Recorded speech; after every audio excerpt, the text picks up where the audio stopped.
From Berlin is Peter Altmeier, Angela Merkel's chief whip in the German parliament.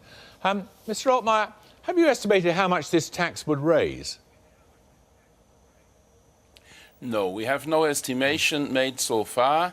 We are just in the beginning of talks in Brussels, together with all 27 partners and friends, on what we could do in order to respond to the growing demand of people for a better and more efficient regulation of financial market. This financial transaction tax is one possible answer, and it is currently under debate.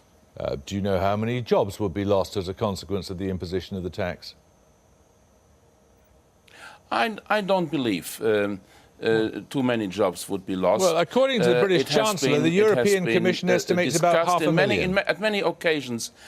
And there are people claiming that a lot of jobs have been lost as a consequence of a abuse and misuse of high-frequency trade, and therefore we believe this tax could deprivilege high-frequency trade. It could make traditional trade forms more attractive. This is why we are arguing in favor of this tax, and we are supported in doing so by the European Commission in Brussels and by many NGOs worldwide. You accept that this tax would affect Britain more severely than any other country in Europe? No, this would certainly depend on the details of such a tax. There is a proposal from the Commission that says the tax revenue should go to the EU budget, but I'm pretty much convinced this is something that could be negotiated. I accept the argument London is an enormous stock market. By the way, the EU Commission's proposal does not consider the tax according to the stock market concerns. It says, well, every citizen in the European Union should pay this tax. And then, of course, we could agree that this tax money goes to the national budget of the countries concerned. Well, this is something that is discussed in Germany as well. That's exceptionally generous of you, Mr. Altmaier. Are you saying the British Chancellor doesn't know what he's talking about?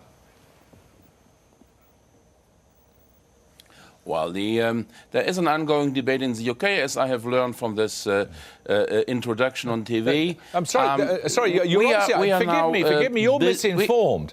The British Chancellor and his coalition partners have made it abundantly clear they will not countenance this tax because of the damaging effect it will have upon the British economy. There is no debate within the government about that at all.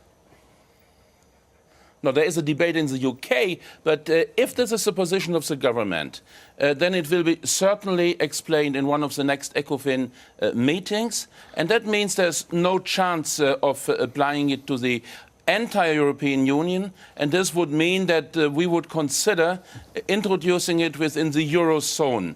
That would be, from a legal point of view, perfectly possible. You have argued it could lead to a loss of money in Frankfurt that would then go to the UK. We think there are arrangements possible to make sure that the money will remain in the country where the trade is made, where the financial transaction is made, and we do not believe so many financial transactions would be moved to other countries. Now, when your colleague Volker Kauder says that he's surprised that the British government should be defending the British interest, and you can't do that, and he won't accept it, the Germans won't accept it, what does he mean? No, that was obviously not a correct translation. Volker Kauder meant, well, every country, of course, can defend its own national interest. That's what all the countries in Europe are doing all the time. But in most of the cases, we are stronger when we act together on an international scale. We are much stronger nationally when we come to common solutions at the European level. This is the experience of more than 60 years of European integration, and therefore we still hope that we could negotiate a common solution for everybody.